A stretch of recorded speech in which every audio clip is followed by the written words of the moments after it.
एक बार बोल दीजिए शिव गुरु महाराज की जय। आइए अनंत भक्ति चैनल में आप सभी भक्तजनों का एक बार फिर से स्वागत है। आज मैं आप लोगों को अष्टम स्कंद का ग्रहमाध्याय सुनाती हूँ, जिसमें देवराज इंद्र और बलि का युद्ध का वर्णन है। श्री सुखदेव जी कहते हैं, हे परीक्षित, श्री विष्णु जी के आने से देवताओं का बल और भी बढ़ गया। वे अब वीरता से दैत्यों को मारने लगे। इतने ही में देवराज इंद्र ने परम क्रोधित होकर बलि को मारने के लिए अपना वज्र उठाया। उसे देख दैत्य हाय हाय करके चिल्लाने लगे, परंतु अब तक भी वह परम मायावी बलि इंद्र को कुछ न समझकर निर्भीकता पूर्वक युद्ध क्षेत्र में विचर रहा था।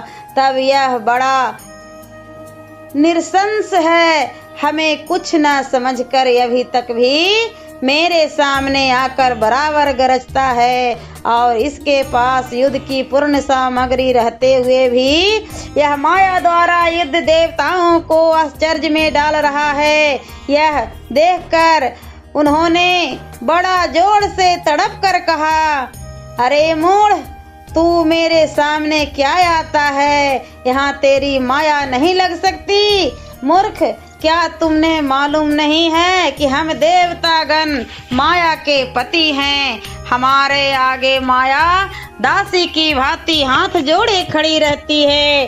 फिर तू उस माया से हमें कैसे जीतना चाहता है? तू मूर्खों की ही दृष्टि को बांधकर उससे धन ले जा सकता है, बुद्धिमानों से नहीं। तुझे जानना चाहिए कि मायावी युद्ध से नीचे नहीं रहते। हे मूढ़ बुद्धे, अब आज मैं तुझ दुष्ट मायावी के सिर को अपने इस 100 धार वाले वज्र से अवश्य ही काटूंगा। अब तू अपनी अंतिम सांस को अच्छी तरह ले अपने कुटुंबियों सहित सजग हो जा। हे राजन परीक्षित, तब इंद्र ने ऐसा कहा। तब बलि बोला, हे इंद्र, इसके लिए क्या है? सभी लोग काल के बस में हैं।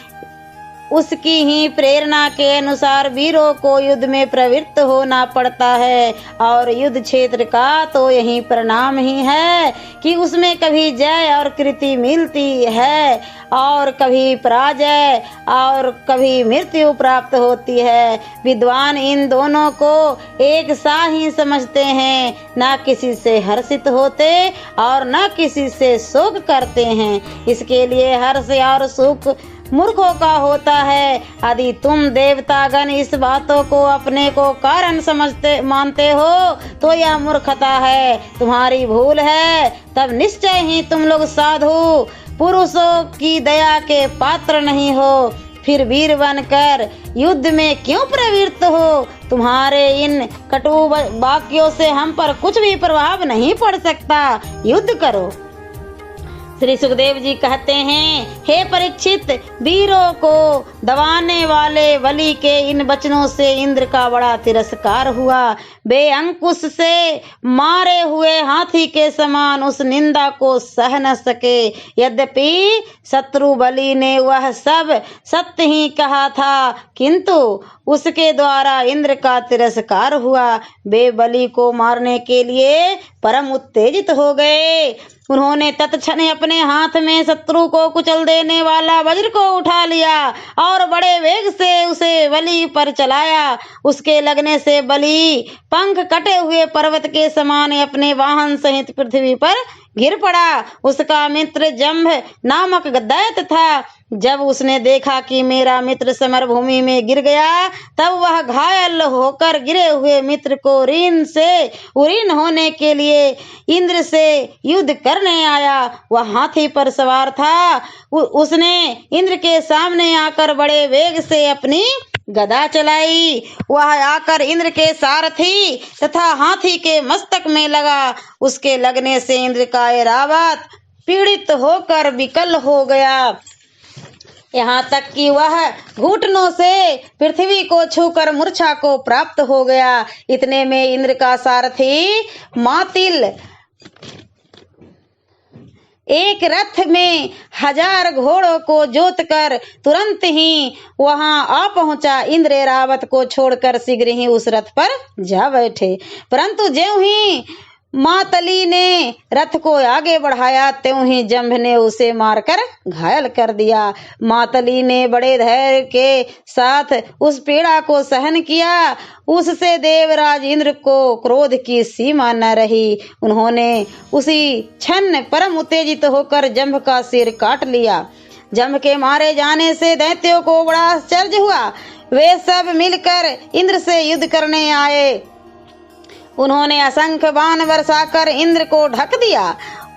उस समय जो बाण गिर रहे थे वे ऐसे मालूम पड़ते थे मानो मेघ किसी पर्वत पर जल की धारा बरसा रहे हैं। इतने ही में शीघ्र बाण फेंकने वाले बल नामक दैत्य ने इंद्र के 1000 घोड़ों के उतने ही बाणों के द्वारा एक साथ ही पीड़ित कर दिया। साथ ही पाक नामक दैत्य ने 200 बाणों से मातली को और उसके रथ के प्रत्येक अंगों को पृथक पृथक बाणों से मारकर छेद दिया। इन बाणों के प्रयोग से ने युद्ध क्षेत्र में बड़ा ही आश्चर्य उत्पन्न किया। उसी समय नमुची ने सोने के नोक वाले 15 बड़े बड़े बाणों से इंद्र के सहायकों को मारकर घायल कर दिया। फिर जोर से गरजने लगा। इस पर दैत्यों ने रथ और सारथी के सहित इंद्र को सब ओर से बाणों के समूह से ऐसे ढक दिया कि जैसे मेघ वर्षा से सूर्य को ढक लेते हैं। उन बाणों के बीच में इंद्र छिप गए। देवता बहुत प्रयत्न करके भी उन्हें न देख सके। तब दैत्यों ने हमें हरा दिया ऐसा जानकर देवता लोग अत्यंत घबराकर चिल्लाने लगे। कुछ ही क्षणों में इंद्र सकुशल उन जालों को काट कर निकले बाहर। उन्होंने देखा कि हमारी अनुपस्थिति में देवता हताश हो गए हैं। फिर तो उन्होंने क्रोध करके अपने 8 धार वाले वज्र को उठा लिया और उसी से वे दैत्य को भीषण मार मारने लगे। बल तथा पाक दैत्य का सिर कट कर गिर पड़ा। उनके जाति वाले देखते ही रह गए।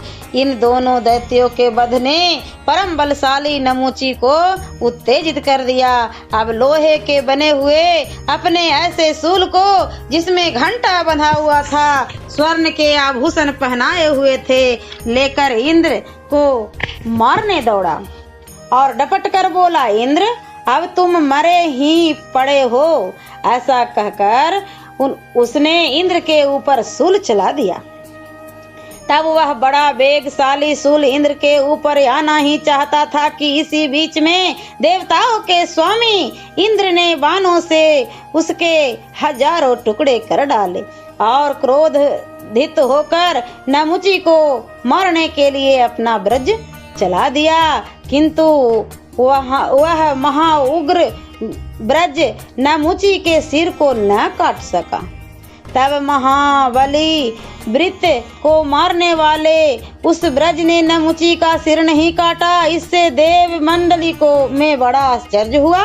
इंद्र भी डरे और कहने लगे कि दैव बस यह क्या हो गया। इसमें तो लोक भर की बुद्धि चकित हो रही है। आहा, यह वही वज्र है कि जिससे मैंने पूर्व समय में बड़े बड़े पर्वतों के भी पंख काट डाले थे। इसी से तो मैंने त्वष्टा के महाबलशाली पुत्र को मार डाला था। परंतु आज क्या बात हो गई कि जिसके कारण मेरा यह अमोघ वज्र नमुची पर काम न कर सका। हाँ, दधीची का ब्रह्म तेज भी शक्तिहीन हो गया। अब इसे एक साधारण काष्ठ की छड़ी के समान समझना चाहिए। अब मैं इसे अपने हाथ में ग्रहण नहीं करूंगा। इंद्र इस प्रकार से विचार रहे थे कि उसी समय यह आकाशवाणी हुई कि हे इंद्र, यह दैत्य सूखी अथवा गीली वस्तु से नहीं मर सकता। इससे इसको मारने के लिए कोई दूसरी युक्ति सोचो।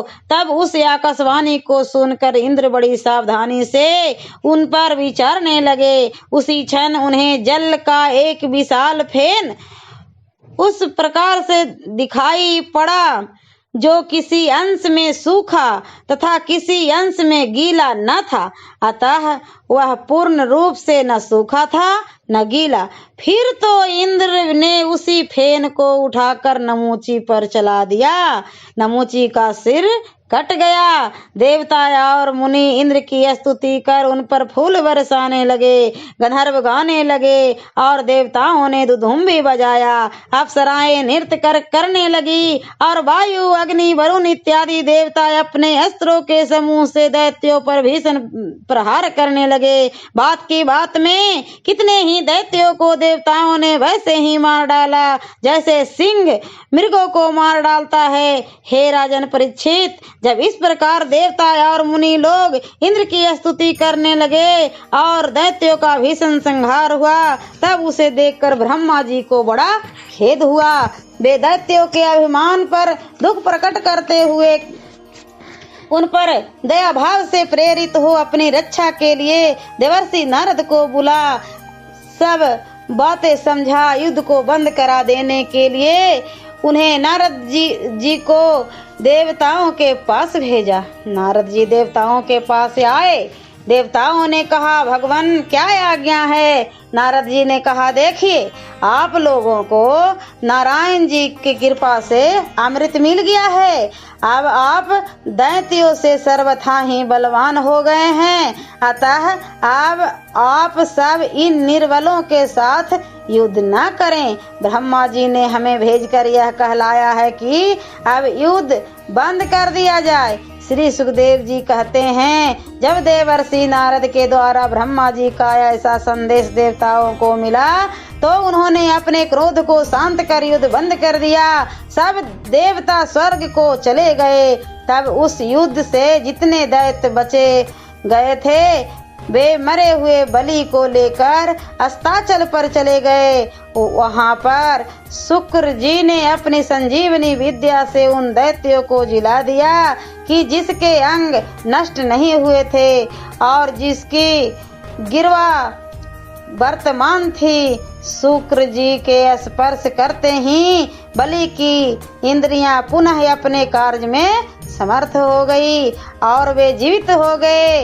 बलि को सांसारिक सुखों और दुखों का पूरा ज्ञान था, इससे उन्होंने युद्ध में जय और पराजय का कोई दुख न माना। ओम नमो भगवते वासुदेवाय नमः। और अष्टम स्कंध का 12वां अध्याय मैं अगले वीडियो में सुनाती हूँ। ऐसे ही मनोरंजक कथाएं, कहानियाँ और भक्ति गीत सुनने के लिए हमारे इस चैनल अनंत भक्ति को सब्सक्राइब करें और वीडियो अच्छी लगी हो तो लाइक का बटन जरूर दबाएं। धन्यवाद।